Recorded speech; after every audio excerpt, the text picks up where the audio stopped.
Hello and welcome to the 2022 Swedish Nationals team review. My name is Butza, and tonight I am joined with multiple SweNats champion, co-organizer of the event, captain of the Swedish team Turtle Power, and the GOAT of international laser tag ambassadors, Andreas Kent, aka Mumin from Gothenburg in Sweden. Welcome along, mate. Hello. That was a nice introduction. Yeah, I added that bit in. I noticed you did a very extensive Facebook post with the player of the year and everything. So I had to add in that you are the GOAT of international ambassadors for this year, mate. We're also joined by German Laser Tag League champion, 2019 German Nats finalist, and member of legendary German team, the Watchdogs, but playing for Destroyer this year. We have David Mayer from Hanau in Germany. Welcome along, David. Hey, thank you for having me. Thanks for being here.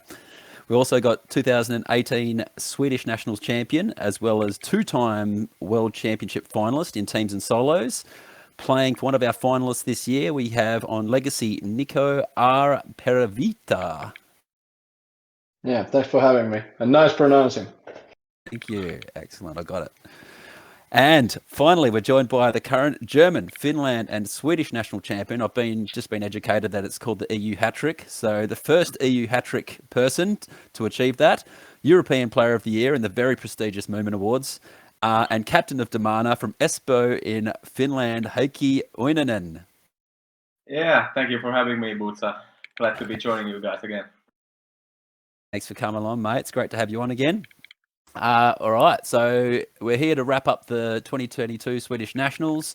It appeared to be an amazing event. Everyone had a great time.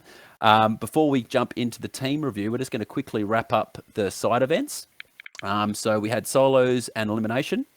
In the solos, we had in third place Big Boss, second place Smiley, and in first place, winner of the solos was Mystery from Legacy. R's going to tell us a little bit about the solos finals, how the arena played, and there might have been a little bit of a story as well to tell, I hear. Yeah, sure. So at the total, the solo events was pretty okay. If we have the time and the schedule that we had, the running was quite okay. But at the finals, it kind of shows that something went really wrong with it. I don't know if it's the arena layout or something.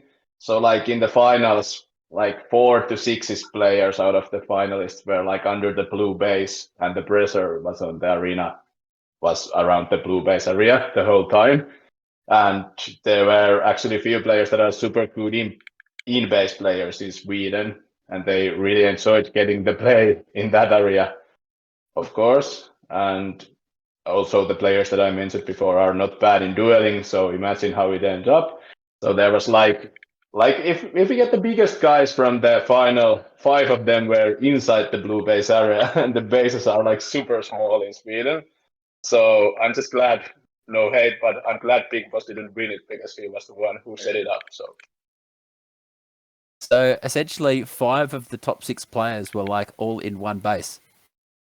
Well, not the top 6, but like 5 of the finalists were there, and Big Boss was finishing third, so he get the best of it. There you go. Cool. Okay. I should have a screenshot from the finals if we would, but I didn't bring it up. So it was pretty. I was one of the guys also who was in that area, and in some cases I was in the base also. So it was like a wrestling match inside the base, kind of. But it was clean still, but not fun. Not fun. I'm not sure how solos goes in the European formats. I know in Australia, there's usually like zones where people all hang out, and whoever wins their little area is like first. Whoever wins the area over here will be second or third. Whoever wins the area over here gets second or third. That tends to be how things play out. Sounds like it might have been a similar story in the SWENUTS. Yeah. There was just too many people, and there was more meat than floor in the base area. So that's how I should describe it. Yeah. Awesome. Okay, and then in the elimination, we had our 4 finalists. We had in 4th Turtle Power, 3rd SMORK KIDS, 2nd DOMARNA, and 1st was Mind the Gap. One of the talking points was the shorter games. Mumin, did you want to expand on that, and also, just tell us a little bit how the elim went and how the players felt about the competition? So elimination is one of those events that is loved by many, but there are a few who are not big fans. Perevita. And but the event itself, it got pretty good grades. Like we always do a survey afterwards, and I'm actually sneak peeking a little bit what people said. And I asked the question about the shorter games, and I also asked the question about playing the finals in series like we do in comp. So every game in the finals would be 3 games, and that part was very popular. Some people addressed that it should be 4 games because that's how our finals are played in England, 4 games. Otherwise, that was very popular. In terms of game length, there was a clear positive attitude towards shorter games. Some people, well, quite a few said like maybe 1 minute more, but not going back to the 10-minute games.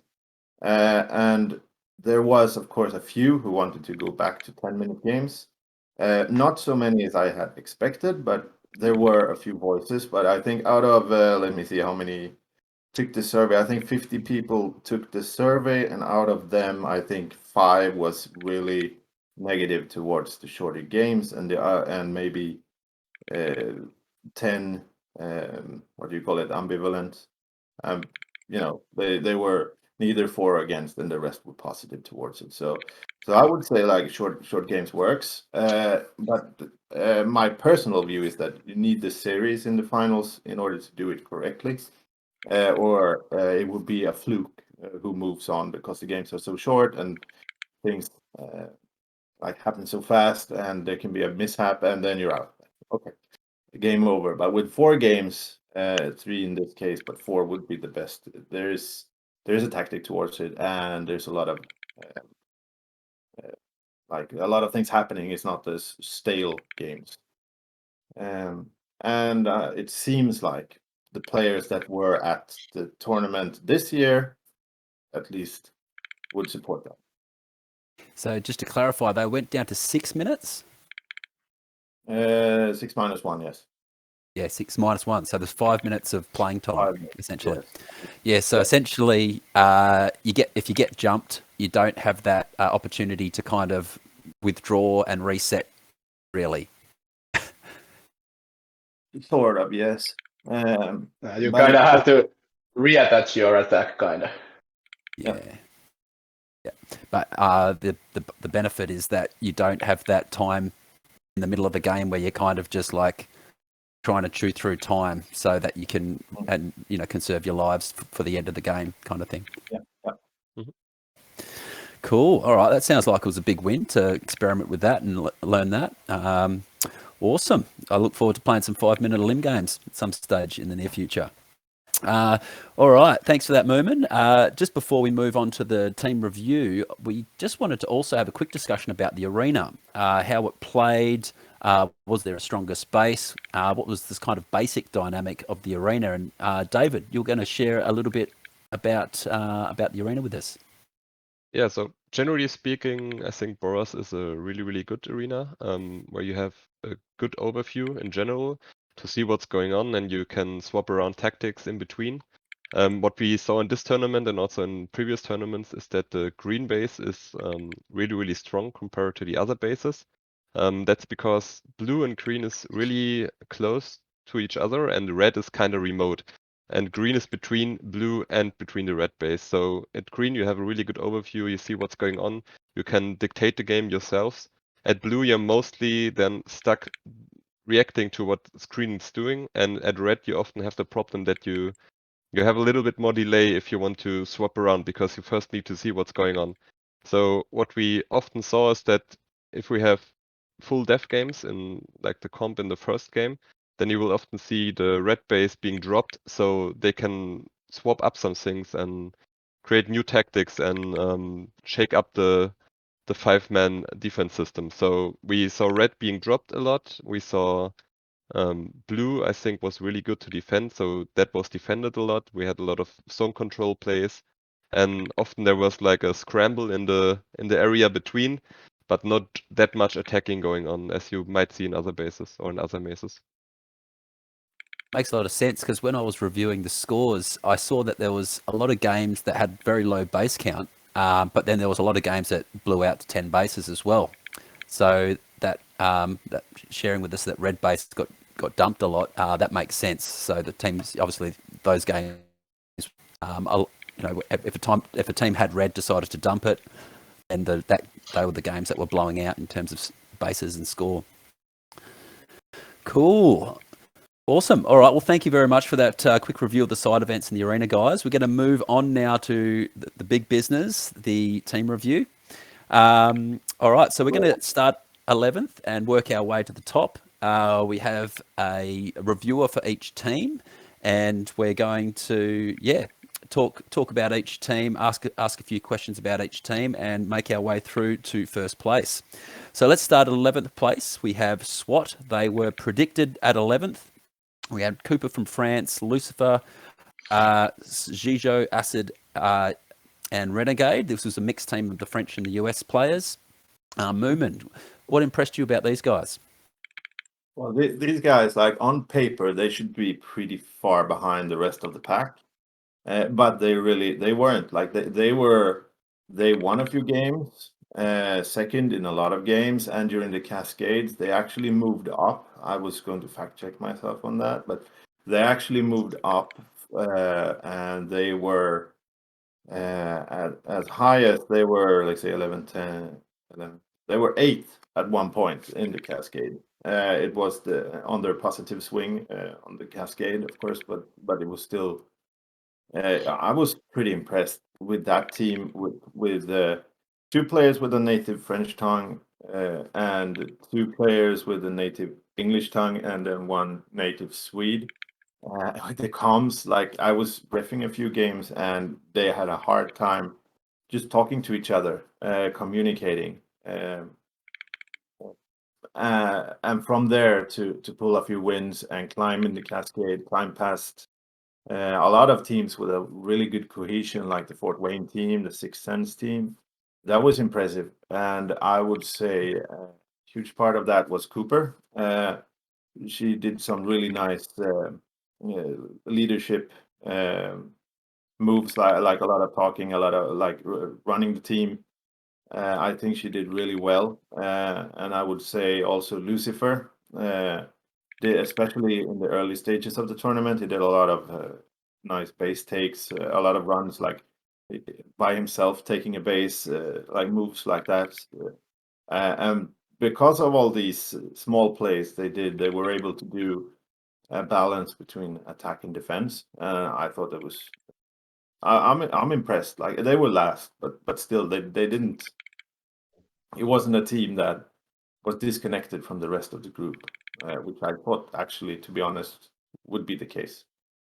So hats off. Not an easy thing to do. Awesome. So where did they struggle? Communications. Like it was fairly evident. There was especially for. Sorry.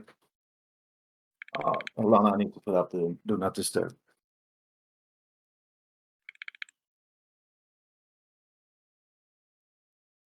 Sorry. My daughter is trolling me. She changed the do not disturb for the please clean my room sign.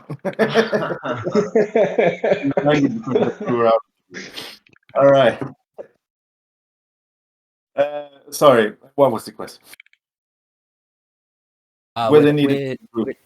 Just where they struggled. All right. So yeah, I was reffing a game with the French players. They were defending and they needed to call the team back, and there was a little bit finding the correct words, and then they ended up screaming just help, which is sort of it's not really what you would call when you call your team home, right? And there were small things like that, and when they were thinking on their feet, attacking a base, and they were trying to communicate on how to attack the base, and it was like, we need to go this way and this way and this way, and the other person would be like, what? Sorry, you mean should I go? A little bit like that, and that really slows you down. So I think, like the French, we're hoping for next year a full French team, and we're hoping Lucifer to get into a Swedish team because I think he proved himself pretty well. Something like that. Like they need to play with players from that speak the same language, more or less. I would say that is. Yeah, I can't even imagine. It's already hard enough playing with a blended team.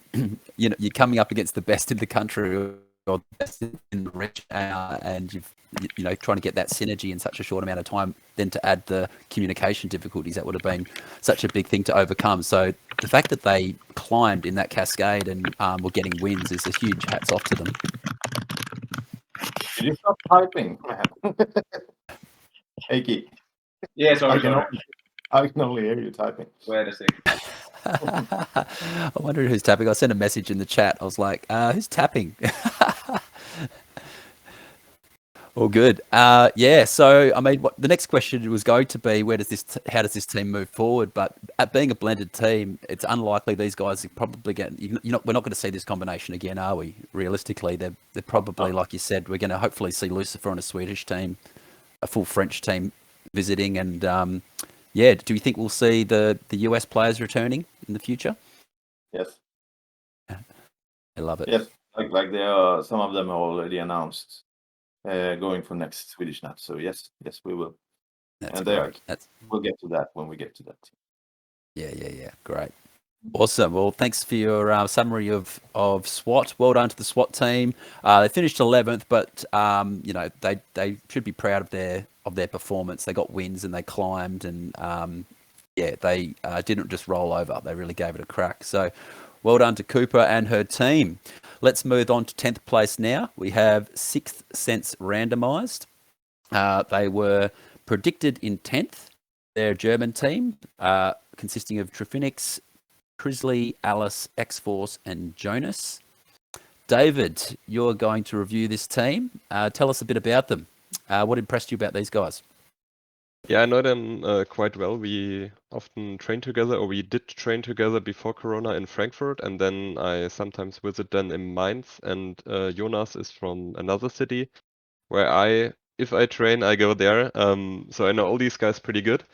I know that they were not that happy with the 10th place prediction at the start, but I mean, it kind of turned out that it was pretty accurate.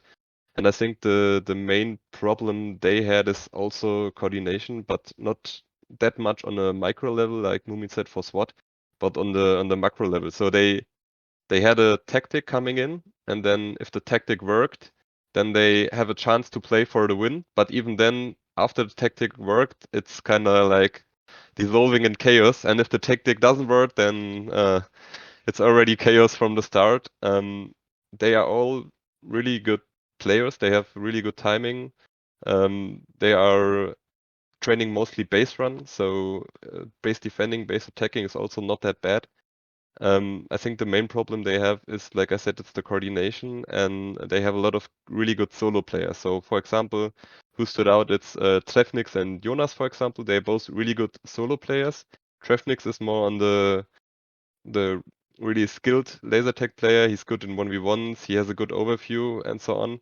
And Jonas is more like the sneaky guy. Like you see some players who can hide really well, shoot in the backs, and take free bases or not that good defended bases. And they both manage to lead the scores, but then it's hard for them to translate it to also pull the rest of the team with them. Then, of course, you have Crisley with them, who's one of my ex-team members, and he's really good in everything, but you need to tell him, or you need to coordinate with him.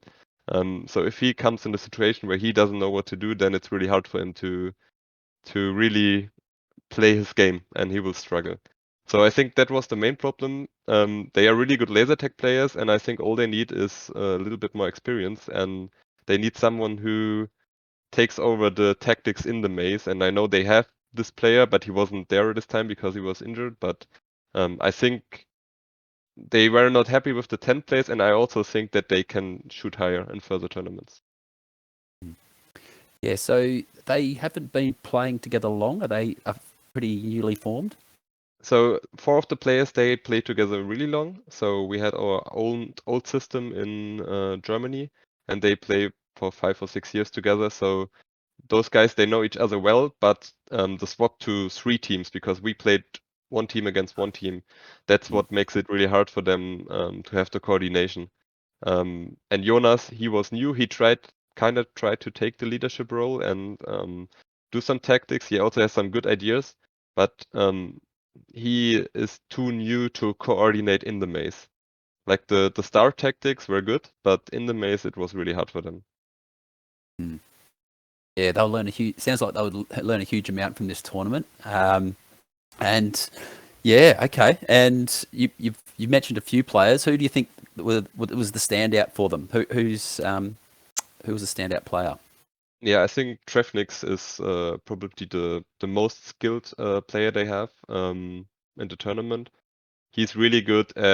In training, if we train, he will win all 1v1 against me always, because his timing is really good. He's good in the 1v1. He has a good overview.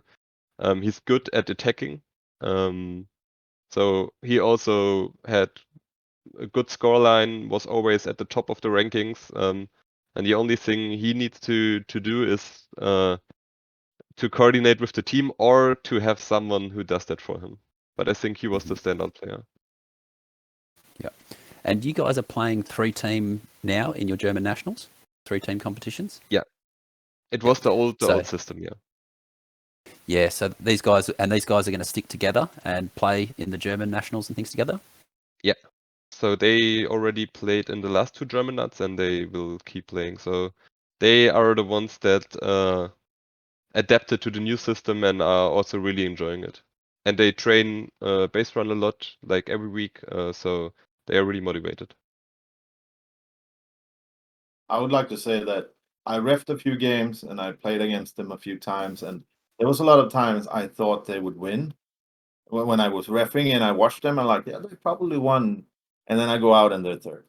It was a lot of that. And I think it comes down to tag ratio, like scoring, pack scoring. Like they look like they played really well, and then you exit the arena, you see the scoreboard, they're third, and the pack score wasn't really there. So as soon as they sort that, they will climb pretty fast. Awesome. Well, best luck to Sixth Sense Randomised going forward. Sounds like they've learned a huge amount from the tournament. They've got a lot of potential. And if they keep playing together, they can only go in one direction. So good luck to you guys. So in 9th place, we have MONSTRO, predicted in 7th. This is the US team. We have Skywalker, Invalid, Odin, Gimpy, Phoenix, and Hellfire. Mumin is going to review the US team. Mumin, tell us what impressed you about these guys. Their spirits, like they were really a happy crew. They really had a very positive attitude when playing, and in the airlock and the reception area, like they really enjoyed themselves, and you could see that. Now they did struggle. Of course, they were expected to be 7th, maybe higher, and they ended up 9th, and that was actually a late stage climb to 9th place. They were at one point.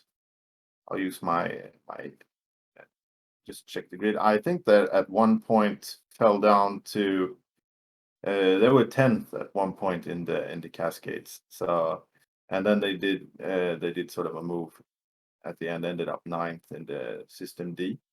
So, but they still they really tried. They enjoyed themselves. They learned a lot, and they were really happy about the experience. And when you come for, they really thought they would place a lot higher. I know a few of them talked about playing the grand finals. So, of course, it's not really how you expect to go when you end up 9th from there. But they still there were no frowny faces, nothing like that. They did have problems within the team who was going to be the in-game leader, who was going to pick the tactics, and they struggled a lot with that. But they were not they are good players when it comes to the pack on pack and playing. Of course, they have never played the Nexus timing before, which was something I didn't account for when I I expected them in 7th, but like they gave it like a good shot from what they had and what they could do. And the players that I thought did really well would be, of course, Skywalker, but he's more of a veteran, so he was expected to, but he really, he had an average score ratio of 131%, which puts him pretty high up there in terms of scoring, which is sort of his thing, but he really did it well. And I'd also say Phoenix and Odin played really well, adapting to our play style and the packs and the system play. So yeah, those would be the guys. And I think like most of them said like, we're coming back, we will give this another go and stuff, and I hope they will. And when they do, they really need to step out of the old American meta of doing the close-up duels all the time. They still play the old style man-to-man duel bit. And when our players, the European players, use walls and back off and just shoot them when they stand there trying to do a duel, they will never win. Like they need to have formation, position, better calls, all of that is more or less what everyone does nowadays in Europe and Australia. They really need to start doing that. And I think they got like some insight into that. And I hope next year, if they come back, I know a few of them are, but with another team, but should the other players come back, I think they will perform better. How developed is their understanding of like the meta, the overall game strategy? I would say Invalid has played Swedish Nats, Australian Nats and stuff. Like Invalid knows, but have had problems explaining it to the team. And the rest of them, like nothing. Like it feels like they do a lot of like Lord of the Rings and stuff back home. So they are really good at that. Like I wouldn't go into duels with them if I didn't have to. But besides that, I don't know how the other guys felt. Like David, Heikki, Nico, maybe you could share your experience. But I would say that their understanding of our meta at least was not there. Yeah, I agree what you said last. I would have added that, so that's my opinion on it. So the meta has changed, and they didn't even play the meta that we used to play before. So yeah, there are two metas behind it. yeah, if you want to say it that way, or maybe we are one behind. Yeah, fair. Maybe so. So what do they do to improve? How do they kind of learn and practice that so that they can come back next year and have a little bit more experience under their belt rather than just gathering the experience at SweNats? So they joined us in practice the week after, and we discussed this a lot with how to use map control and to lock positions and hold angles instead of running across the arena to have this one duel and then die in the back from another player. We talked a lot about it, and at one point I would just, okay, everyone stop, like you are standing here in the open from this guy behind you, and you have to like use this wall. If you're going to take a duel, then use the wall so that the other players won't be able to shoot. It was a lot of that, like, but I don't know, like there are a lot of young players, and they told me that, well, back home, like it's more like you do your duels. That's how it works. It's a man-to-man thing, and they're like, I think the term they said is like pussies use walls. It's like saying that goes back home. I mean, if well, pussies win the game would be the answers to that, right? We should just pull all the walls out, if you ask me. We're just playing one big open space. And it's but hopefully they will change that. Like they're really good people. Like now I'm being a little bit harsh on them, but it's just because I want America to perform. Like it would be really good for the scene, the whole world stage, if America like really performs, because it's a huge country, a lot of players with a lot of potential. Like, that's why I'm a little bit harsh. Yeah, but I think honestly, if only one of those guys uses the walls when they come back home, then everyone else will have to adapt, because you will always lose against the one using the wall. So I think if those 5 guys or the 6 or 7 guys from the other team, they take it back home with them and they play base run and they use the walls, everyone else will have to use the walls, or else they will have no chance. So maybe that will like kickstart the development. That's Yeah. huge. And- That's huge. Good point. Yeah, absolutely. And like, imagine how good they'll be once they learn how to use the walls and that tactical play. To add that on to having really, really good dueling skills, they'll be formidable at that point. Awesome. Okay, well, thank you for your review, Mr. Mumin, on MONSTRO. We're going to move up to 8th position now. So we have SWENUTS predicted in 9th, Swedish team. We have Tiger, Big Boss, Noob, Lemedab, and Avo. Heikki, tell us about SWENUTS. How did they go and how did they impress you? So for me, they kind of played exactly how I would have imagined, about as strong as I would have imagined going into the tournament. I think both Noob and Big Boss had pretty spirited tournament overall. Both of them played strong, which was cool to see, and they seemingly had fun in there with their older guys and stuff like that. So it was cool for me to see that they were in good spirits and performed strong with them. They had to use like pretty simple tactics throughout, basically just full defense with maybe one guy moving up each game. That was their meta basically for the entire tournament. They actually surprised even our team in one game with how tight their defense was with Tiger, Abo, and Lemedab. So I think they did pretty solid. Cool. And where did they struggle? Well, that's a hard question because I think they knew their struggles going into the tournament already.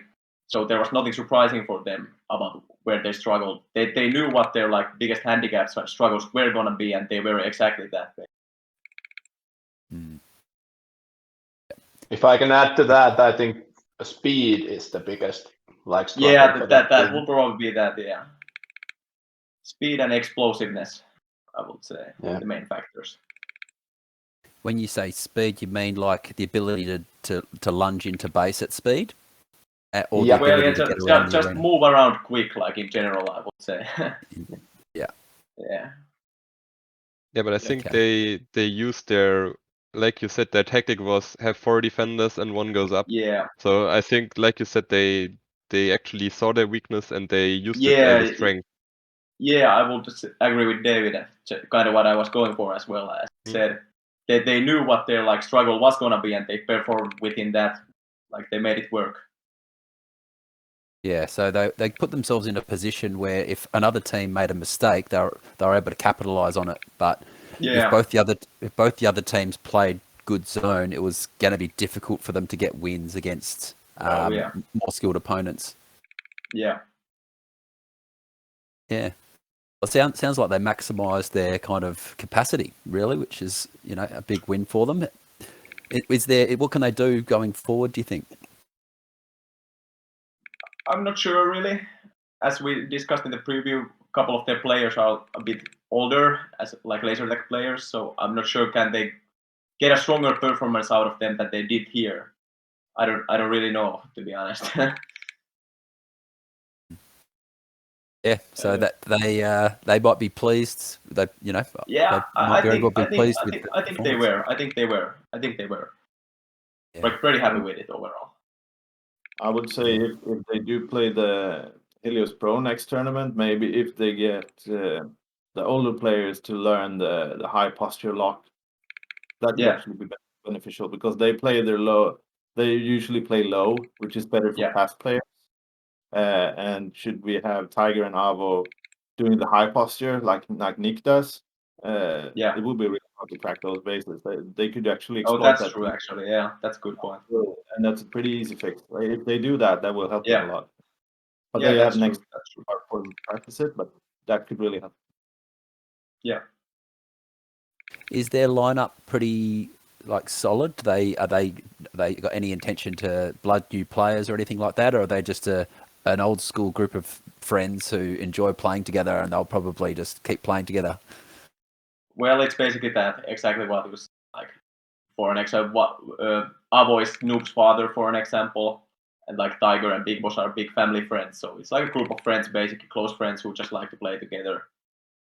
It's never like their go-to first option if they can get a better team, but if they cannot get any other teams, then they just go with that kind of a lineup. So just have fun with it. Yep. Cool. Well done to them. I mean, they've beat the US team. They've moved up a position from what they were predicted. So yeah, congratulations to them. Well done. And yeah, hopefully they just keep participating and coming down and enjoying laser tag like with the rest of us.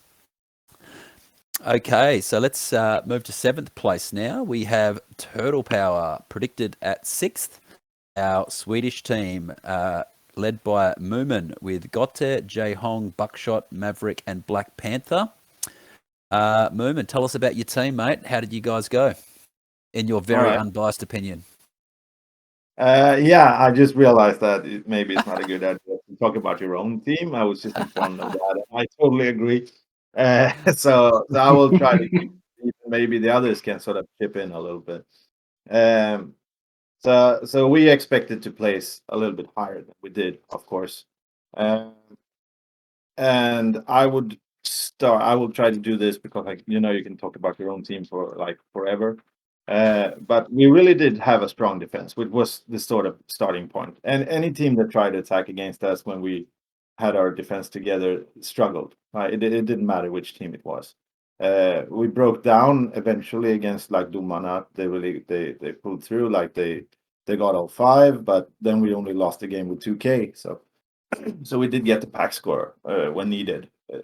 Problem was when people understood we were defending so hard and they stopped attacking full force, and we needed to move up the arena to do the 4-1 quick, turning it into 2-1-2 and then falling back again. That like Destroyer did really well when attacking blue, for instance. But it never came to that. Like we sort of got stuck with the very defensive meta, not being able to move up as much as we wanted to. Ended up with a lot of our players being in the same area, sort of, which took a toll on our pack score. So we got pretty low score ratio. There was a lot of things that didn't go our way. But I would like to say that the player of our team would be Jae Hong. Like, he really played well. He held like the anchor spot sort of together with me, and he still always got a lot of score. So he really understood what needed to be done, and he really did it. Like, so I would say Jae Hong is the player of our team. And moving forward from where we were, we really need to learn the attack meta of quickly going from 4-1 to a 2-1-2 or a 3-2, and for the attackers to know exactly when to go from the base doing the attacks. Or we would have to go back to the old 2-1-2 meta that is sort of, I would say, on the way out in these small arenas. It works well on the larger arenas, but on these small arenas, it's no point really to do a 2-1-2. That's why we tried to change, and it didn't really pan out. And for our audience that might not have seen the prediction panel video, this team you've got some new blood in there, don't you? You've got some new players. Yeah. Yeah. So I mean, those kinds of things that you guys are taking out of the tournament are pretty natural for a new team, really. Hey, those are the final pieces to kind of fall into place when you're really starting to advance up the ladder, is the coordination and the movement between the different, the 3-2, the 2-3, the 4-1s, all those, the changing between the different setups is the thing that takes a little bit of time to get right. So sounds like you guys were just learnt the lessons that were needed to learn for those younger guys. Yeah, well, you can look at it that way. It was a clear lack of leadership on my part, if we're going to be honest. Mumin's a competitor and wants to be up the ladder early, don't you, mate? Yeah. Cool. That's a good you spot. You guys are going to stick together? Sorry, Nico? Yeah, no problem. Yeah, you can go first. I was just going to ask, did your new players enjoy the tournament? Are you guys planning to keep going at it? More or less, yes. We'll see. We'll see. We have a lot of talent in Gothenburg right now, so there's a lot of shifting and moving around in the team. So we'll see. But the players that were on that team will still play, of course. I'm not sure which constellation. Okay. Yeah, what I was going to say that this is a good spot to give it up for Jae Hong because he has really grown to be a good player in my option too. So it was good you gave him a shout out here. And also I like to say that Kotte, he really knows still how to be annoying on the field. I really like that. He's one of those guys who doesn't say anything, but he's like without words saying "fuck you" going through if we are together in the same spot. So I love that. Yeah, he's good. Good. But we know he was good going in there. Yeah.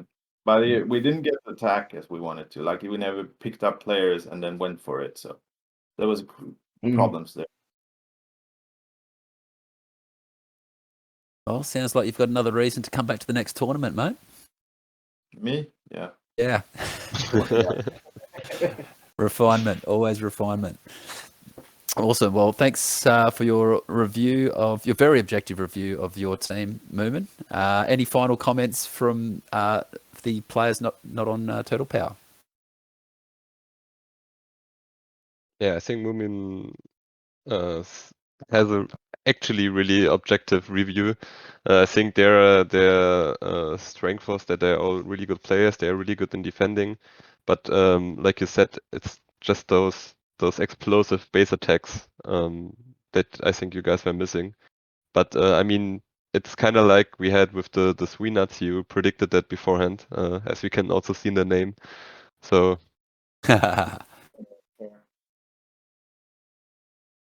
The team name makes so much more sense now. I was wondering where it came from. There we go. Might need a team name change, mate. Yeah. Maybe. Yeah. Call yourself the Gazelles or something like that. I don't know. Anyway, that's just a suggestion. Yeah. Identify it yourself. There we go. Yeah. All right. Well, thank you, David. Thank you, Mumin, for your review. And thank you, Nico, for those comments as well. We're going to move on to 6th place now. The big movers in the tournament. They were SMORK Kids, predicted in 8th. Finnish team. We have Tino, SMORK, Napula. Going to have to say this again. Valojääkäri. Valiakari, something like that. Yeah. And Jozu, Yeah. or Jozu. I deeply apologise to those players for butchering your names. Tell us about this team and, what impressed you about these guys? Well, I was expecting 5th place finish for these guys, so I was kind of in the upward predictor. They finished 6th, which was a good result, don't get me wrong. The ceiling for this team was like super high. A W against Mind the Gap or Destroyer would have been possible. If everything would have gone like great in the last games or series that they played. And I think the pluses for this team, or the cons, or how you like the pros, how you like to say it. So the individual skill of players was like nice to see because there are players who are on the rise still. They're like the next generation Finnish players, like following the path of Hacker and Destro had like set up for the next generation. So it would be good to see. And they had like this nothing to lose mentality. So they needed a good result, which they got. And the reaction game was like close to our elite level. So this is where kind of what Mumin said about Turtle Power. So SMORK Kids really made it. They had the quick attacks, at least with 3 players, so they can get the 1 base back if they lose one. And these kind of situations, they were handling pretty good, and I was impressed with that. And also have to pick up some words for Valojääkäri, whose name is so easy to pronounce. So he has really developed his game to another level. So there is always this one step you need to take in your game to reach the top players and the top games. And yet there is another step that you have to take to be at the top. So he has taken the first step on this road. from being a pretty solid player to a good one. So that would be the biggest part. And also I was super impressed how Nappula was staying calm towards his teammates, because he had a pretty rough spot to play to be the captain in game, at least what I know. And when things started really going south for them, he was staying calm towards his teammates, which is impressive for a 19-year-old guy to handle the situation like that. So shows really the growth in his in-game leadership. But he was like in a test in a way. He's super close to being an elite player in such a young age, and he's one of the superstars of this player generation. So I really hope to see that we will see some more growth in his trainings in Tampere now after this event, because the way you train is the way you play, at least what I have been said for them. And also Tino in the defensive part of the team kept his head calm and was discussing in game very well, despite the situation was like really bad. So I really like the way they played and have everything together after all.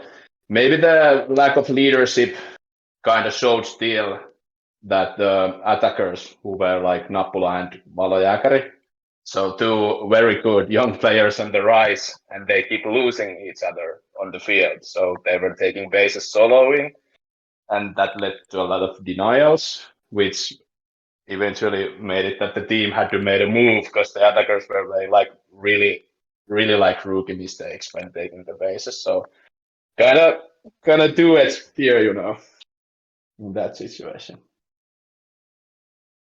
So these guys are a new they're newly formed for this tournament, weren't they? Yeah, this was the first time they were playing together. So Nappula is from Tampere, and Tino and Jossu are from Seinäjoki, and also Valojääkäri, which he also plays in Tampere every now and then. So he's kind of from both of the arenas. And SMORK was an add-on from Helsinki. Super good player. It's pretty impressive that they've already got that counter-attack thing happening, and they knew the counter plays, and they knew how to do those explosive attacks at such an early stage in their career. Who are their mentors? Like, who are they learning off? Well, I think Nappula, I have to give it up something for myself also in this one. So he's playing in Tampere. Yeah. So he's kind of been learning from Blaak and from myself, and also from Teemu and all that, like older players from Tampere from the get-go. He has already played for like 8 years, so he's not new to the game, even though he's very young. And I don't know, the Seinäjoki scene is they just somehow developed really good players, in my opinion. Like good players, maybe not elite yet, but I think they'll reach there. So they somehow managed to build up a scene which gives us pretty good players. Would Heikki like to add something to this, or maybe Mumin, you know something about the Finnish scene also? I would say all of these players in this team we will see them in a top team in a few years, if maybe shorter than that. Because all of these players, if they had like an experienced captain or an experienced in-game leader, they would be just as good as like any top tier player. It's just that it's hard. It's hard when you don't have that at that age. Then it's really hard to perform as a team. There is a certain limit to the depth of your game without that experience. But when it comes to like the pure individual skill, they could actually be at least Tino, Nappula, and Valojääkäri. They could be in any top team. No problem. So if these guys do stick together, how do they improve from here? Well, I think the in-game things, even though the communications were quite okay, but like they were kind of leaning towards the attackers to make the call that we need to do something, and at the same time the attackers were kind of waiting a little bit too long to make the move. So kind of they were doing the games pretty hard for themselves in like against maybe a team that was ranked like 8th and 10th, and they were like winning those games with 1,000 points or something. So they were like giving themselves a hard time at times. So take a depth on that and learn from this tournament. That's the best thing. I don't know, and no like super changes will be needed. More time, more games. Yep. We played them like, I don't know, 6, 7, 8 times because of how I missed cascades. And there was a clear development actually throughout the tournament. And I would like to that shout out would go to Tino, who is very disciplined when he plays. Like he's very he doesn't talk a lot, he doesn't nothing, but he does exactly what needs to be done. Nothing more, nothing less, and very distinct. Like if he's holding a position, he will hold that position and he will do it to the best of their abilities, and that those abilities are enough to put any teams at unease. He's a great player. I like him. Yeah. Look at Smiley. I see something strangely same in both of those guys, the way they play. Something like that, maybe, yeah. Yeah, well done to SMORK Kids, our biggest movers of the tournament in the up direction. Thank you for that wonderful summary of them, and we look forward to seeing the development of all those guys and watching them start to get into finals and start to win trophies over the next couple of years. Awesome. Let's move on to 5th place. We now have Mind the Gap. They're predicted in 4th. Finnish team with Astma, Dedam, Smeagol, Destro, and Milka. Heikki, tell us about Mind the Gap and how they went. So for me, just like I kind of assured in the preview, they kind of performed just as I expected. They had some hits, but mostly against all the top tier teams, like top 4 teams. It was all misses from them. Like their game sense was severely lacking, like throughout the tournament. Their tactics weren't anything good, basically. It was just basic laser tag, and they sometimes got lucky, but for most of the time they didn't. Like I think at least most players from my team were actually pretty shocked at how weak they were now that December wasn't there to put some like game sense into their game. It's just basically just five players going into the arena and trying to do something, but they couldn't do it. It feels rude to say, but it's the truth, you know. But yeah, kind of what I expected from them going into the tournament and knowing how they have been doing since the return to form in EU last year. That was the big question mark, wasn't it? And the preview from all the panel members, essentially, how were they going to go without the leadership? Yeah. Was there any positives that they could take out of it? How did they handle it? Like obviously there's a lot of experience on that team. Like how did the egos handle it? How did the emotions handle it? Were they okay with not being as good as what they usually are? Well, I think they realize the level they are playing at right now. So obviously they are not happy with 5th place, like who would be at if I try to put myself in their boots, I wouldn't be happy with that. But at the same time, they just realize that they just weren't as good as the 4 teams that were above them, you know. So probably some frustration, but it can turn into a positive if they just take it and fuel themselves with it. Exactly. Yeah. And any individual standouts for you on Mind the Gap? Oh yeah, for sure. More about that later, but I want to say that Smeagol had a pretty decent tournament. I think he's one of the better players in Finland right now. And Destro, I think, had his best tournament since in many years, I would say. He has a pretty spirited gameplay throughout, and he was kind of leading into his old style of gameplay where he was just racking points and doing damage in the field, which he hasn't done lately in the past year or so. So that was good to see. And I would say that Milka was their best player, but more about that later, as I told you. And we were actually, the big question in the preview was who was actually going to be the in-game leader, I guess. Who did they end up going with, or did they change it around? What happened in that area? They really didn't have any like specific leader. They just all were making calls and kind of chatting to each other, but they were just lost in there for most part, I think. I think Milka tried the hardest to put some like sense into the gameplay, but it's only so far she can go with those guys. Yeah. And are they going to have December back? for the future tournaments? Oh, for sure. Probably just according to his schedule. He's still in the team. Okay, so in terms of what they can do to improve for next time, it's really get their full squad back, essentially. Yeah, that's the main key, I think. Yeah. Yeah.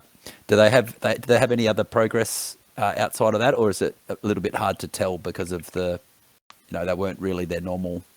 Yeah, it's hard to tell, and like knowing that most of them don't really train at all or attend like members nights or anything. It's just the Helsinki section of them that actually plays outside of tournaments. So it's hard for me to like really say anything about D2 and those guys basically, or how they will do in the future. Like they are experienced, super experienced, that they can do damage, but yeah, I really don't know.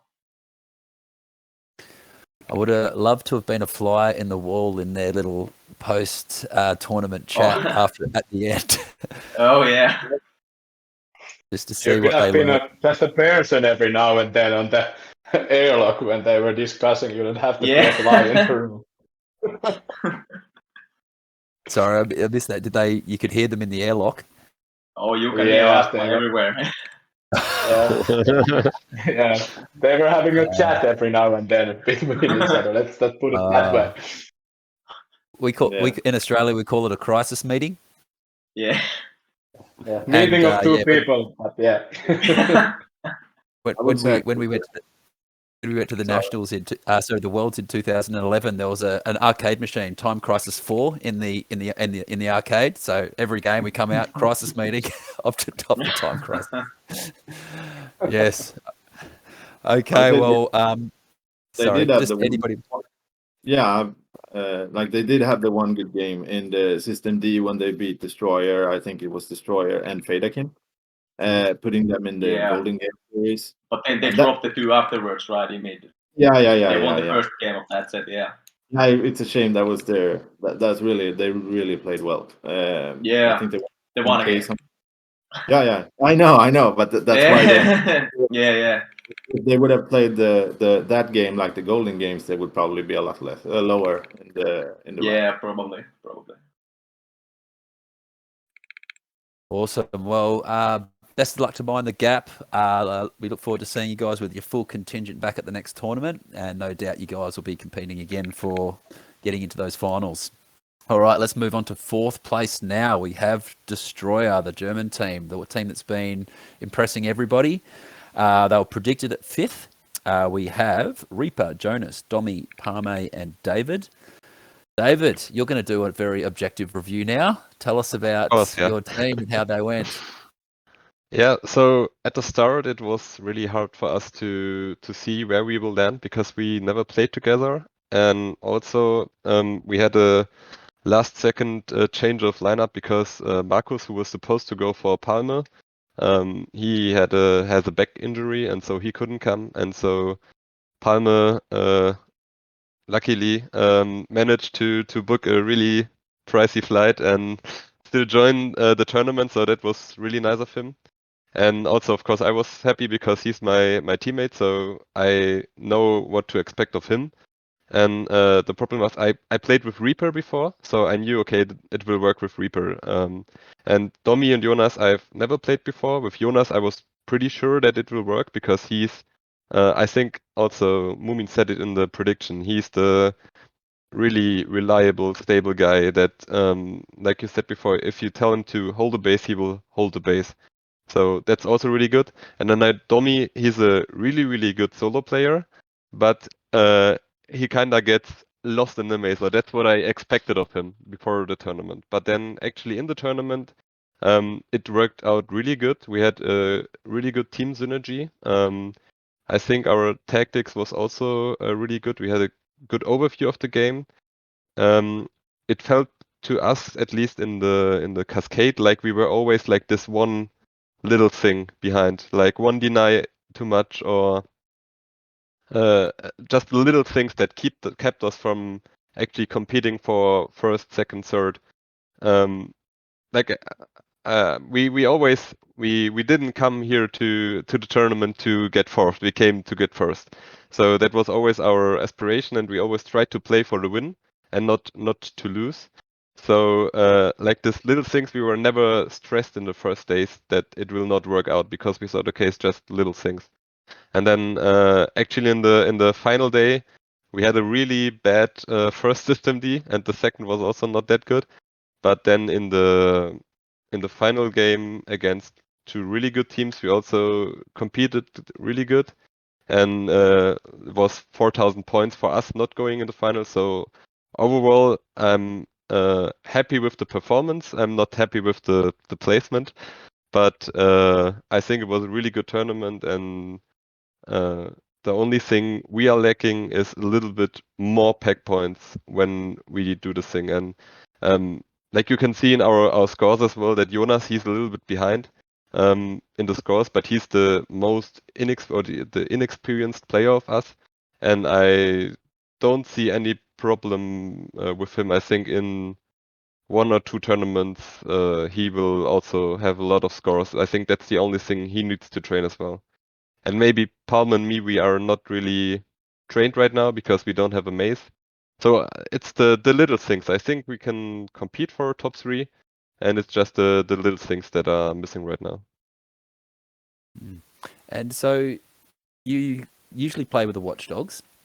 What is it about the Destroyer team that impressed you? Like what part of their play was? We Destroy, we play in Hanau and they play in Nuremberg. It's like 2 hours away, and we are in Germany. So the Watchdogs and Destroyer, we are the top dogs. I would say we are the most experienced teams, and we play for the wins. And I always knew that they are like really, really good players. I always knew that they are far better laser tag players than I am from skill wise. I think what they were lacking a little bit was the overview of the game. But from like a pure skill perspective, they are really, really good. And I think they can play in any team wherever if they have good leadership. Okay, and so who was the player that impressed you most on the team? That's really hard to say. I would say maybe Domi, because I knew he's a really good player and doing a lot of points. But he was also really stable when it came to following tactics and doing what he was supposed to do, not for him, but for the whole team. So that was really, really good from him. I think also Reaper, he was holding our defense every game. It was also really good. And Palmer, I mean, I know him the longest, so I'm not surprised that he plays really good. I know that he's really good. So we just let him do his thing. And especially in Boros, he's really, really good. He finds places that no one expects him to be. And I think there's also in the statistics, there's this little thing that you can see how many times you hit him from the back and not the front plate. And Palmer is always hitting everyone from the back plate because he's always rocking around everyone, moving a lot during the whole game, and with that also giving information back. So I think those 3, but I think most impressed I was with Domi, how good he played. Go Domi. And do you expect to be a permanent fixture on this team? We will see. So for international tournaments, I think we more or less want to play with one of these lineups or similar to this lineup. For the German competitions, we will probably stay in our teams because the Destroyer, they also have like 8 or 9 players, but they are not that keen on traveling. So for the international tournaments, I think that was a good starting point, and I hope we can compete in more. Yeah, awesome. I want to hear from some of you other guys because you guys have watched this team sort of rise up the ranks over the last couple of years. Tell us about how they've developed. Like, what have they developed in their game, which has impressed you guys? I think it's Everyone wants to jump in.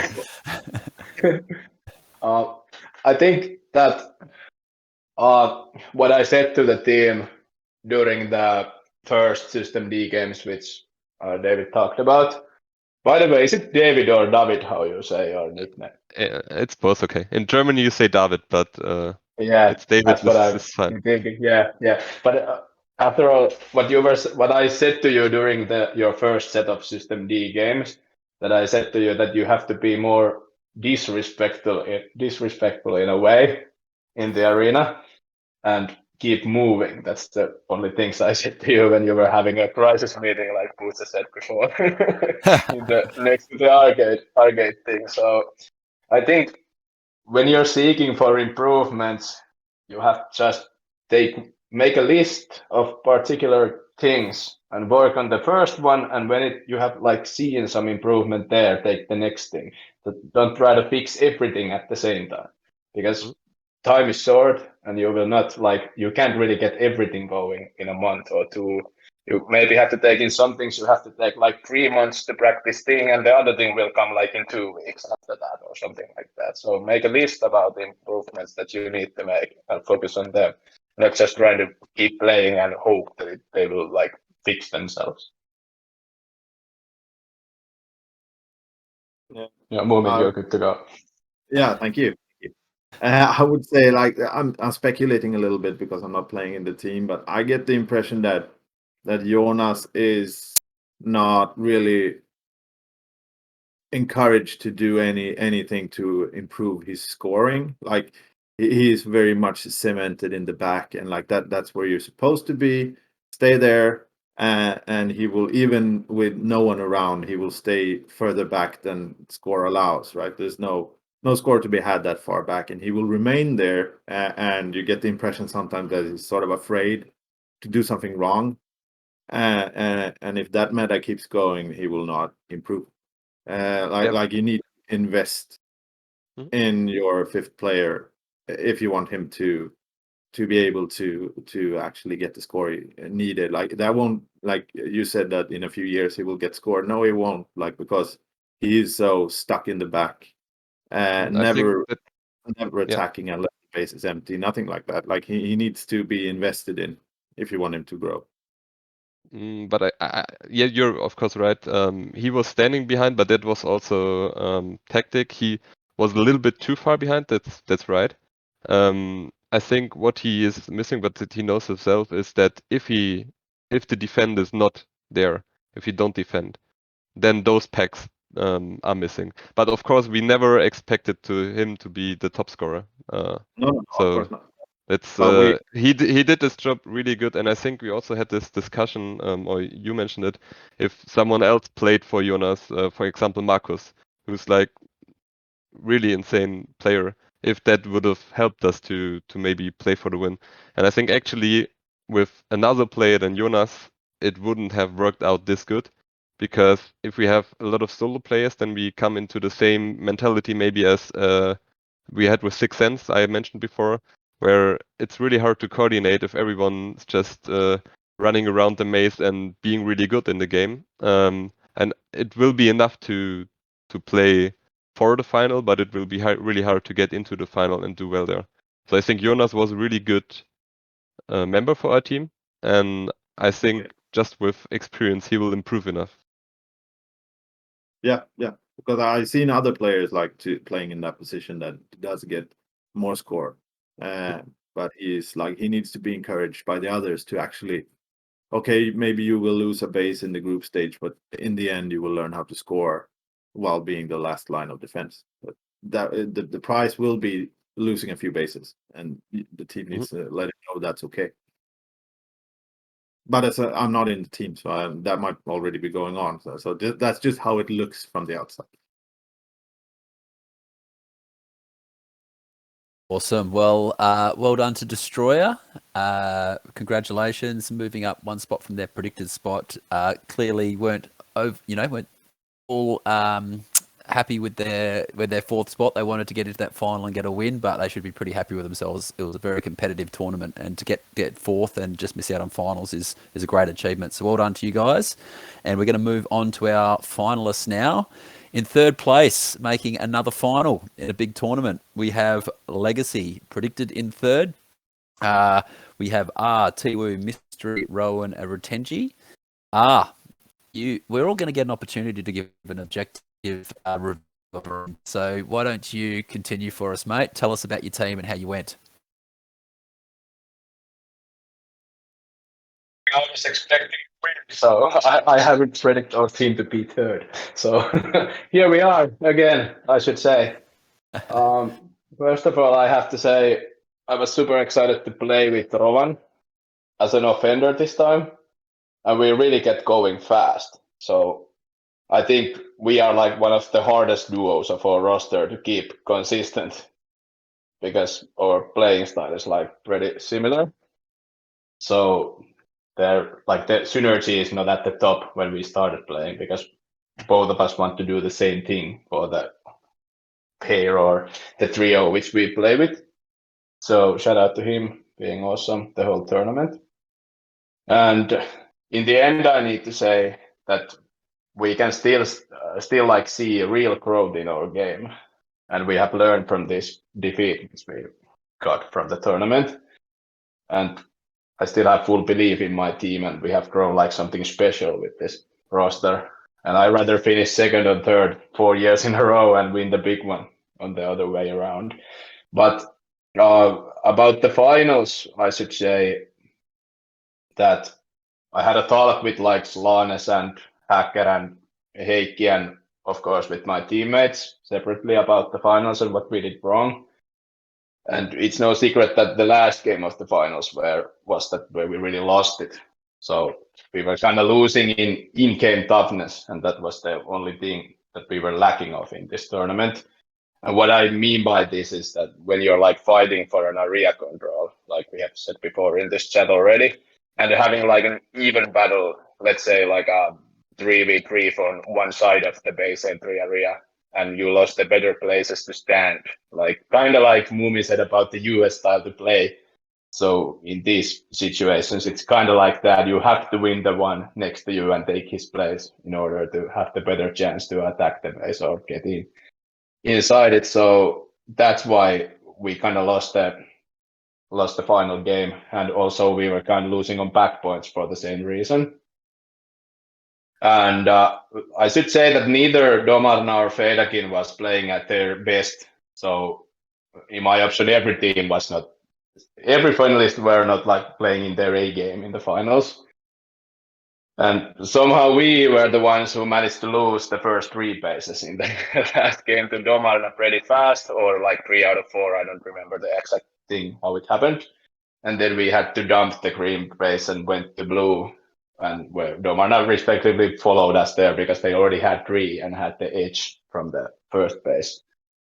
So I was pretty sure that FEYDAKIN was the one winning after that game, but I think Heikki would agree that he had a feeling about that also.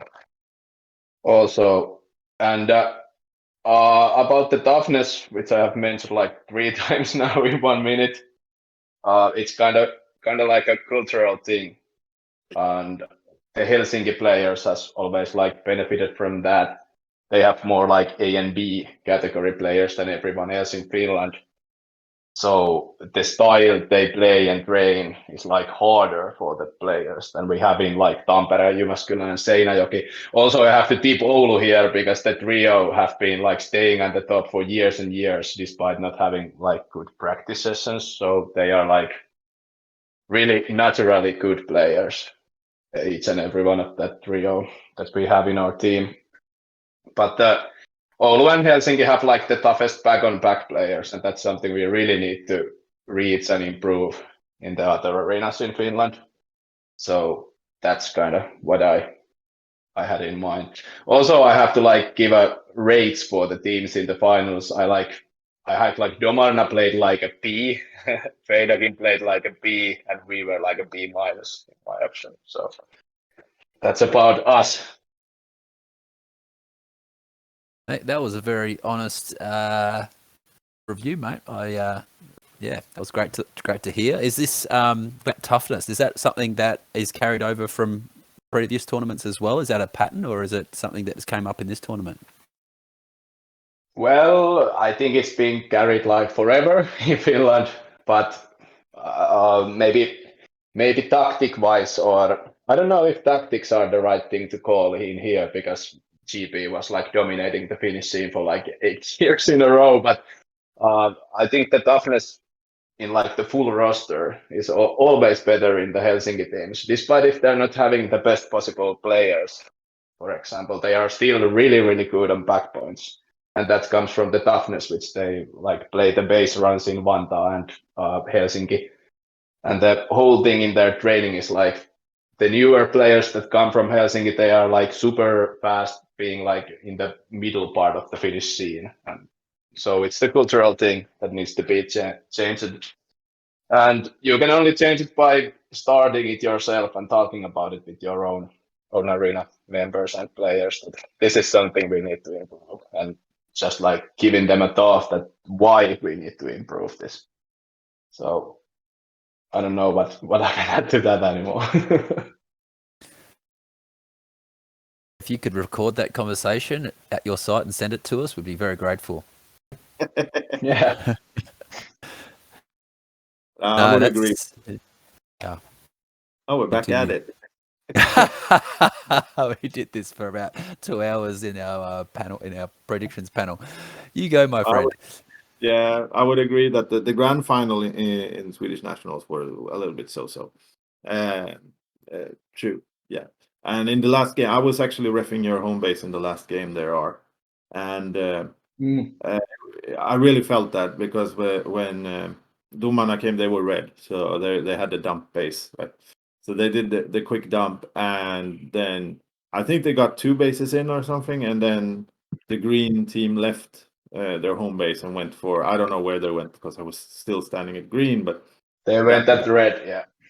yeah, and that more or less meant that DOMARNA was controlling the game, and they could leave green and just leave a few players behind. It was pretty neat dump actually. Got a lot of arena control in that last game.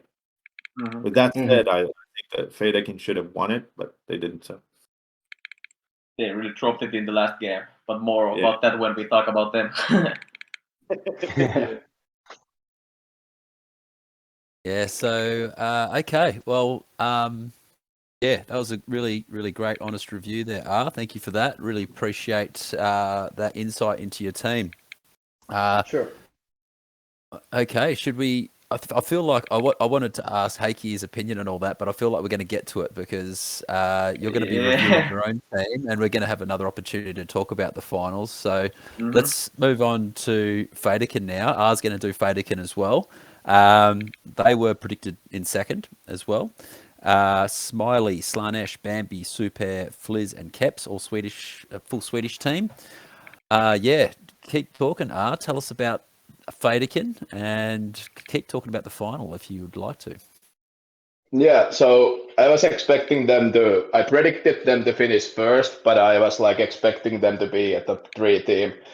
I don't really mind who is second and who is third. I only mind about the first finisher. So they were second, so job well done for those guys. And I don't know why, but somehow they like flew under the radar despite having a super stacked roster. Also, it could be that we had a pretty tight fight with DOMARNA at the Golden Game, so we were not just looking for anybody else, but each other for the latter part of like Sunday, or was it Saturday? I don't remember correctly, but yeah. And they were like a team that we were hoping to have in the finals with DOMARNA and us, because like Heikki said, that Mindtech was pretty far behind, and also, well, Destroyer would have been okay in the finals with us, but we kind of wanted FEYDAKIN to be its Swedish nationals and all that, so you know how it goes. You always want the home team to be in the finals, so it makes sense, kind of. And I think they were given like the most space in the finals for at least like 1.5 games. So I don't really know how they couldn't get the job done this time. I had a talk with Slanes about it, and they were like thinking about that they would dump the last game and try to swap bases with us, which would have actually been great for both of us. Like, easy to say now, you know, but I'm not here to judge that. So I was impressed by their in-game decision making. They were pretty good this time. They were like at times they were looking like the best team to do it, but at times they were like okay. So there was really not bad games tactic-wise, I think. And their like offense pairing did super good at all games I watched or refed and even played. So it really didn't matter who they sent attacking, which is really refreshing to see because usually teams have like a super house attacking pair or trio which comes and gets a base and goes back and comes back after a minute with another trio and the job is not so well done after that, if you got what I mean. I have to pick up one player for also at least one player for the team. So Revy or Flitch.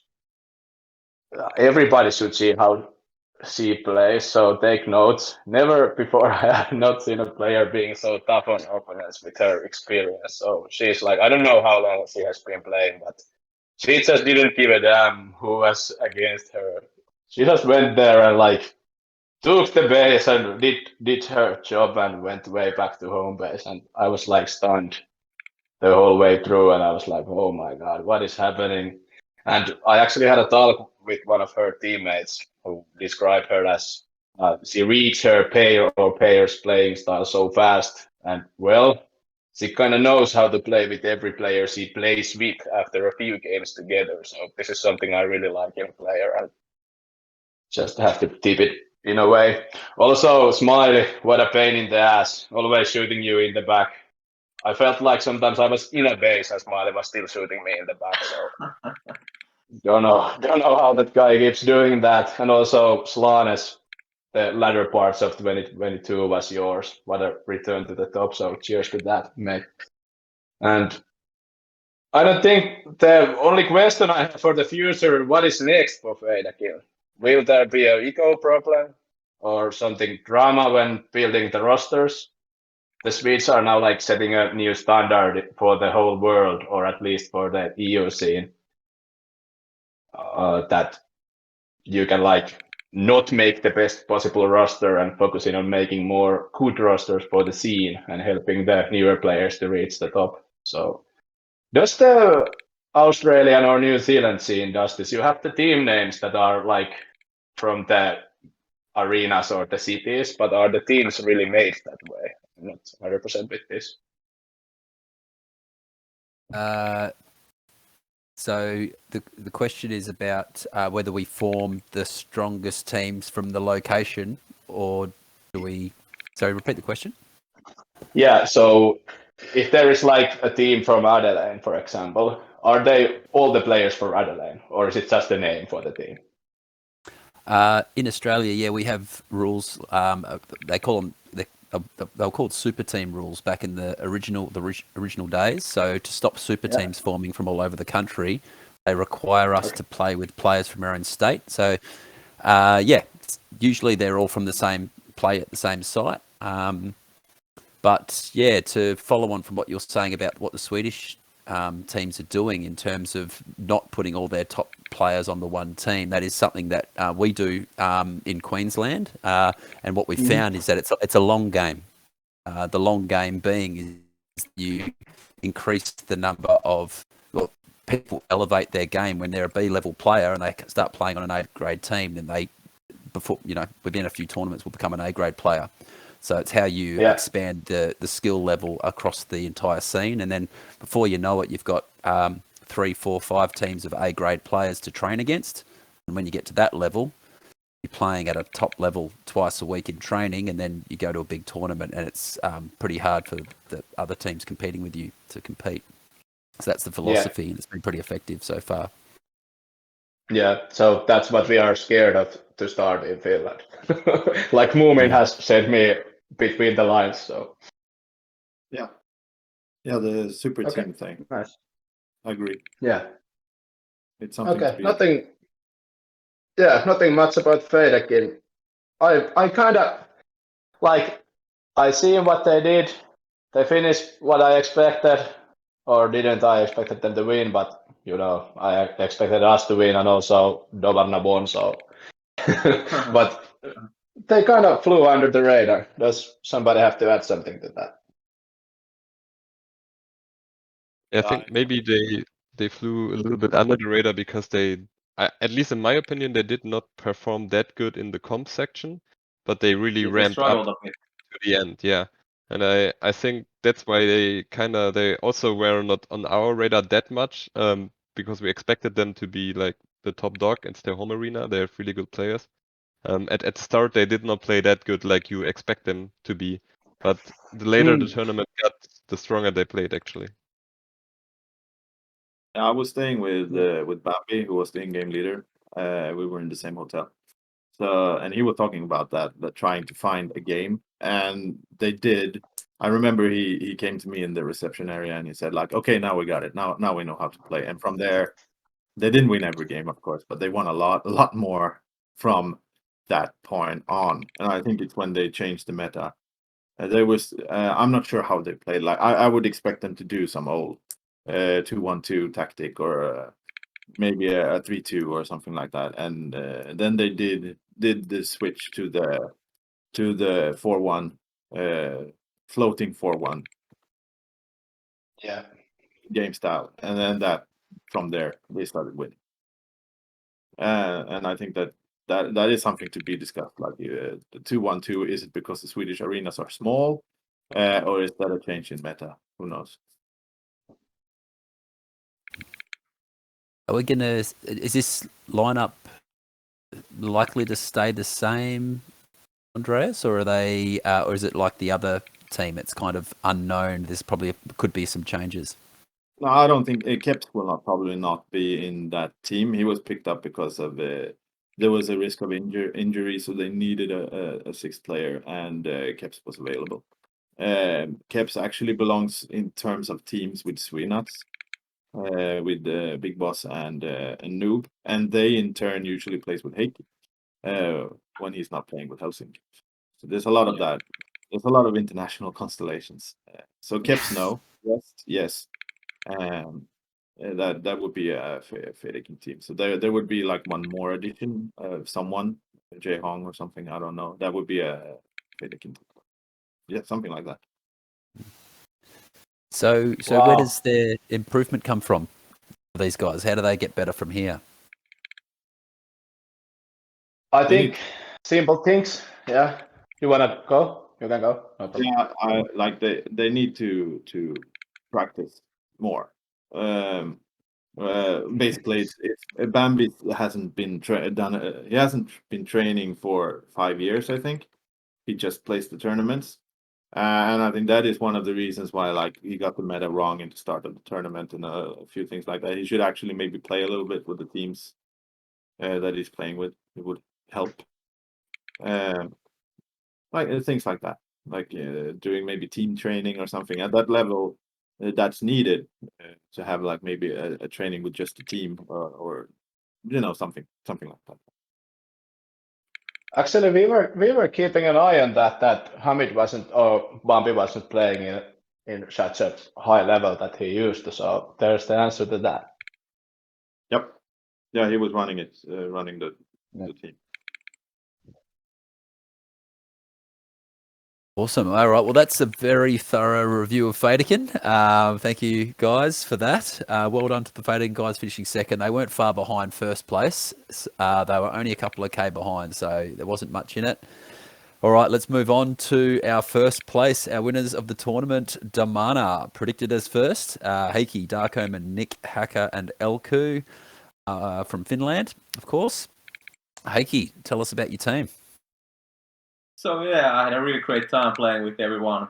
But I want to right from the gate say that, as R alluded to, that our gameplay in the finals was kind of like a B-level gameplay. I'm gonna say that our gameplay throughout the whole tournament was like a B at best. With the 5-man lineup we got there, I think it was the sloppiest and the laziest gameplay we could have ever played with that lineup in particular. I think our whole team agrees with that. But we had a lot of fun doing that, so we all just took it pretty chill and just played laser tag, you know. We are lucky that we are all skilled enough where it took us that far and we got the victory in the end. But yeah, we were really lazy gameplay-wise throughout the third weekend.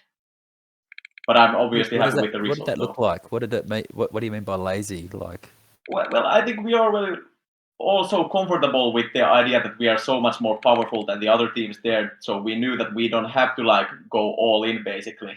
Let's say with the tactics or whatever. Like we can chill around at the lobby arena and just make jokes at each other and like something like that. Maybe take a few too many drinks the night before the finals or something, you know. And stuff like that basically. We just basically most of the games we just walked into the base and we were like, oh yeah, what are we gonna do now 20 seconds before the game? And then we just kind of came up with something and just did it, executed it. But while we did that so lazily, we also made stupid mistakes throughout the tournament in the games, obviously because of that, which we weren't so prepared beforehand.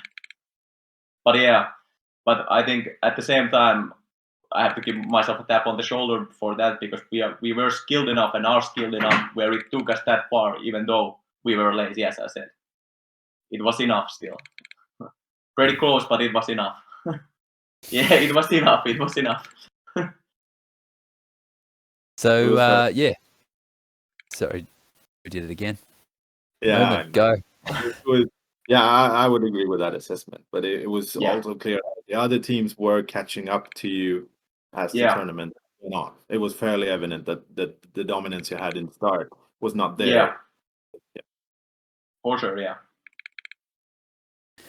So, any individuals on the team that stood out for you, mate? Who did impress you? Well, obviously. Say yourself, for God's sake. Obviously, King of Europe, Heikki. But yeah, Hacker, obviously, number one. Best player in the tournament, unsurprisingly. Hacker. He's the undisputed King of Europe right now. Even as I would like to say it's myself, but it's really him. He's the best player in Europe right now, and he proves it time and time again. So he was the best player in our team, unsurprisingly, and he delivered. I had a quick look at the averages, and he averaged 11k. And yeah, exactly. Everybody else in your team averaged like 9, 7 or something. Yeah. Yeah. I was like, that's phenomenal that he was so far. And I had a quick look through the other players, the other teams, and I don't think there was anybody really got close to him in terms of average scores. No. He was the clear number one. Yeah. Wow, must have been dominating. Well done, Hacker. So what can we expect from you guys in the future, mate? Are you going to take the future tournaments more seriously? So yeah, that's probably if and when we are going to do more tournaments with this lineup, we are going to take them more seriously and put in more effort. But yeah, it's only going to get better from now. Right. This was a bonding tournament, hey? Yeah, I would say good so. relationships. I would say so. Yeah, great relationships. Yes. Okay, was there outside of the? I guess it might have been hard to tell about where any struggles came in, because you've kind of highlighted that really the struggles came from the lack of planning. Was there anything that you saw that wasn't planning related that you guys can work on to improve? Well, obviously, like Omen and Nick, they could train a bit more. Like you could see that we're a little sloppy at some regards because they don't really play. They only play tournaments, just like Bambi, as Mumin said. So you can see that in some like small bits, but usually it always comes back fully by the finals. You know, when you have grinded the whole weekend. So I don't know really. Me, Hacker, and Elko are the most active players in Helsinki training wise. So we are pretty solid right now. Like we are pretty like we know what's happening and what we are doing right and what we are doing wrong, and we usually like don't make stupid mistakes ourselves in the tournaments. So yeah. But you have to say that Nico is the standing king of Tampere, so he plays monthly. That's true. Sorry. That's the biggest of the tournaments. That's true. Anything to add, gentlemen? No, it is like Helsinki is probably one of the strongest sites in the world, and that is probably the strongest team from that side. There might be two names thrown in there. That would be Milka and Yor, but otherwise, that is the strongest team from the strongest side. Yeah, I would agree. Yeah, I think I shared the predictions panel. I went and did a fun night or a members night there in 2019, and it was frightening how good the players were there. Actually, it was So it's just a little engine room for producing top level players by the sounds of things. Awesome, gents. Well, there we have it. That's the review for the 2022 Swedish Nationals. Thank you so much, guys. We're going to do a couple of fun sort of segments now to finish off this video. The next segment we're going to do, just very quickly, we're going to do an MVP segment. So each of you guys are going to offer your MVP and talk a little bit about them. And yeah, give a few notable mentions as well. So David, would you like to kick us off? Yeah, sure. So for MVP, I actually picked Smiley from FEYDAKIN. I think he had a really amazing tournament. It's like R said before, he's like the most annoying player in the whole tournament. It's kind of similar to Gotte, but even more annoying. He always finds your back, and especially as an attacking player, it's really annoying because he will just stick to you like glue and annoy you. And it's kind of funny because we say in our team, we said he's the laser tag Thomas Müller. So Thomas Müller, it's a German football player, and he's not the best attacker, he's not the best defender, he's not really good with the ball, but he's just a really, really great player. And it's the same with Smiley. You don't see how he can be so good because he doesn't have the fancy movements that some other players have, or he's not that good getting in the base or outside the base, but he has just this amazing zone control that makes him really annoying to play against. And I think it's the MVP, so the most valuable person. He's maybe not be the best player in the tournament, but I think for FEYDAKIN he was really important for their success in the games. Awesome. Well done to Smiley, our first MVP. Mumin, tell us who's your MVP. So my MVP, I was on the fence between Palme and Domi. I was so impressed. The thing is, I was so impressed by the Destroyer offense force. It was amazing, actually, especially from green to blue. But I would say Domi was my MVP of the tournament because he has a way of keeping map control. Like he can hold a position and just stay alive, dominating that area, and he does it really well. And it's really hard. Like when I was playing defender, he had that like not close to the base, but not far away either. You know, that annoying middle position that defenders hate to play against. And he was the toughest one in the tournament to have in that position because he's so persistent in that role. And he had like great scores, great ratio, everything, and he really enabled this really fast attack by maintaining this arena control, map control, call it whatever you want to call it. But I was really impressed by that, and he hasn't been playing for he has been playing for pretty long, but on an international stage, and he has worked a lot with his game style, and he had a little bit of a sloppy arm play just a few years back, and he really cleaned up his act, and now he's just a super efficient player. I'm very impressed. Awesome. Well done to Domi, our second MVP. All right, Heikki, your turn. So yeah, my pick will be Milka from Mind the Gap, and my main reasonings will be that she was the driving force behind any success the team had during the tournament. I think she really got to showcase her game sense throughout the weekend. She played super strong, super smart, and kept her composure throughout the entire tournament, and really just carried her whole team into the victory in elimination. So I think she's my pick for that reason. Well done to Milka, our third MVP, and R, who's yours? Well, I picked up the best player from the tournament to be my MVP, so cheers up to Hacker. This guy is just voracious on the field. And the scoreboard is pretty flattering also. You know, I don't want to lean on stats too much, but you have to listen up to this. So in System D, he played 3 games. So it was against Legacy and Mind the Gap. So the second finalists and the Finnish boss line, which is called MTG. So he averaged 9.5 KO score through 3 games. So that ranks him first in the whole System D. And the round robin score line was absurd. It was like 13K through 6 games. As you can imagine, it ranks him first in that category. And I also have to give, there was only one player with more than 10,000 after it. It was like barely more than 10,000. So he averaged like more than 3.5K than the second best player stat-wise. And also he was ranked second in the finals, only behind his teammate who he had paved the way to the bases. So cheers to Heikki for finishing first in that category. And all the young laser players out there who will take notes from this 2-hour-long discussion. So this is the best part. There is like in Hacker's gameplay, there's literally no breaks from scoring, keep on moving. The way he stays disciplined and focused throughout the weekend just shows how eager he is for winning. So GG's to that guy. Well done to Hacker. No surprise he's in that list. All right, well done, gentlemen. Now, very quickly, just one notable mention each. We're going to go around the group very quickly. David, what's your notable mention?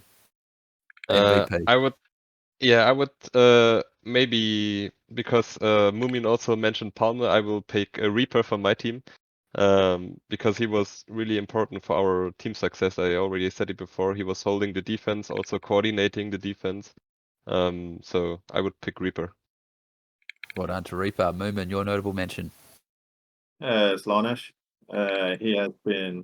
He was like easily the best player in Sweden back in 2017, and then he had a little bit of a during Corona isolation and stuff, and now he is sort of back and is on his way to becoming one of the best players in Sweden yet again. And I'm impressed by that. Go Slanesh, yes.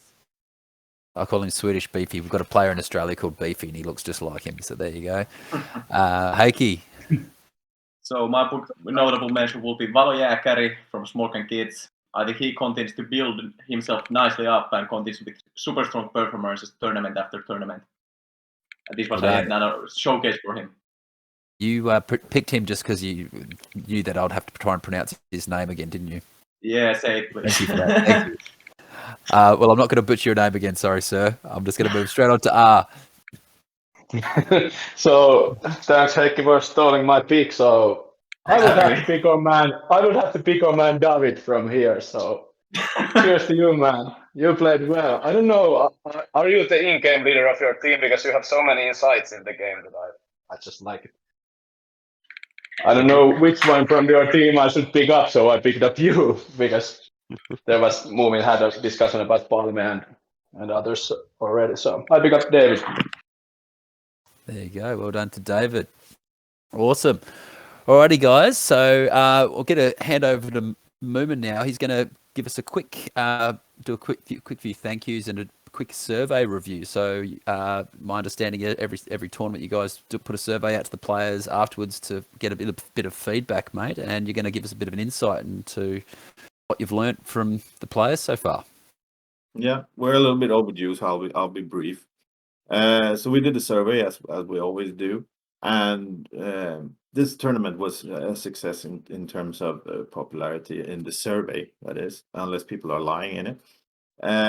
And what stands out is the 3-set in Elim that was very popular, and the 3-set. I'm not even asking about that anymore. The 3-set in System D, which I encourage all countries to do.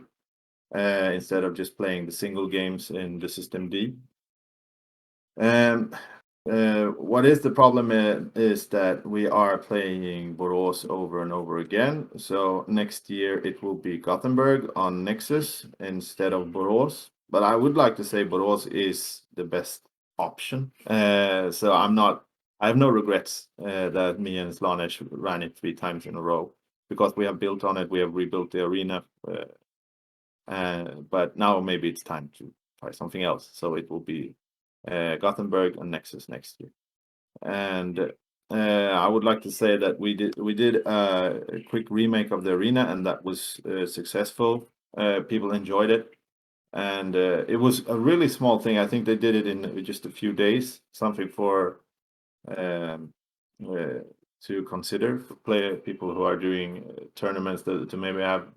Just move around a few walls. It will improve a lot, and it will make it a little bit harder for the home teams. People are still a little bit upset about the small box in front of blue in the corner. It got mentioned a lot. and the fact that red is a little bit isolated. It's really hard to pack scores from red, and that sort of drives the whole dump meta. And we have seen that same in Seinäjoki in Finnish nationals. There was blue, I think, that was poorly positioned in the arena, and that sort of encourages this dump meta from just the one base. And that is something that should be considered when we play build or play Nats, like, and having the opportunity to affect how the arena layout is to try to have a balance between the bases to not encourage this dump meta that is solely based on color. Like, okay, we're red, we have to dump. That sort of thinking, it's not good for the game. It doesn't improve quality in the least. So that's something that we should consider, and we'll see how that plays out in Gothenburg.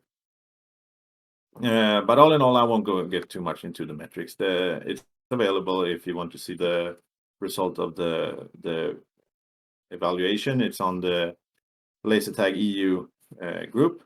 But I'm really happy about this tournament, and I'd like to thank everyone who participated and all of these people that helped out with the stream and with briefing, writing scores, and all that was needed throughout the tournament. Oh yeah, helpers. Yeah, we don't have tournaments without people who help out with those things. So thank you to all those guys. And just quickly, mate, quick wrap up of coming attractions in terms of tournaments in the European scene. Yeah. So looking at this 2023 year, we do have the in May. There's a tournament in France. It hasn't been one since Worlds, and it's in Belfort, same arena, and it will probably be equivalent of a Nats. That's why I mention it. Then we will have the Swedish Nats first week in July, and prior to that, in June, we have the U.S. Nationals in Philadelphia. And I wish I had the dates. I don't. I just know the month.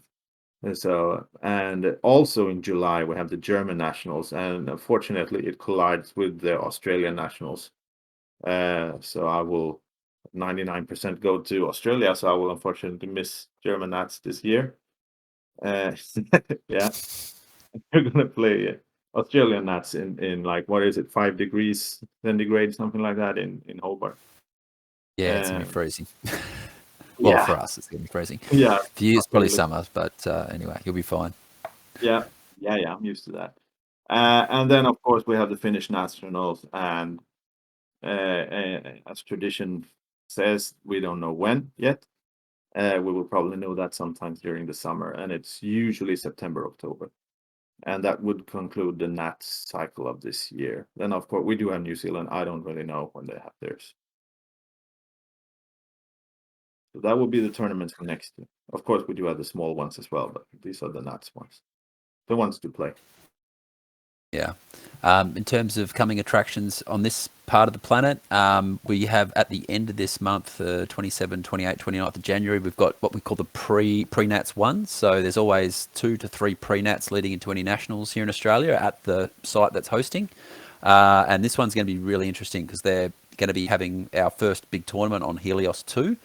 And it's in Tassie in Hobart, which is the home of Runt and CV, which they came to SweNats in 2019, and it's going to be an exciting tournament to watch because they really showed that they've been rebuilding their scene for the last few years in terms of they've been rebuilding up the ladder, and they showed some real progress this year last year now in Bendigo. So I'm really looking forward to seeing how they're going to go in pre-Nats, and there's a lot of really good teams going. So if you are up at that time of the day or night, depending on where you are on the planet, certainly tune into the stream. Myself and Ibo will be commentating the finals of that remotely from Queensland. So yeah, tune in and watch the tournament and listen to us talk about laser tag for a couple of hours on the 29th of January. Alrighty, gentlemen, thank you so much for the review tonight. It's been excellent hanging out with you guys. Thank you to everyone for listening and for tuning in. We wish everybody the best start to 2023 possible. And yeah, keep training, keep going to tournaments, and keep tuning into the Laser Sports Academy for more awesome content. All right, gentlemen. We'll see you again soon. Thank you. Like Bye. and subscribe. Thanks. Yeah, thank you. Thanks for having us. Happy New Year. And hit the bell. Hit the subscribe. Yeah. Like and subscribe. Like and subscribe, and you can win an umbrella. Maybe sometime.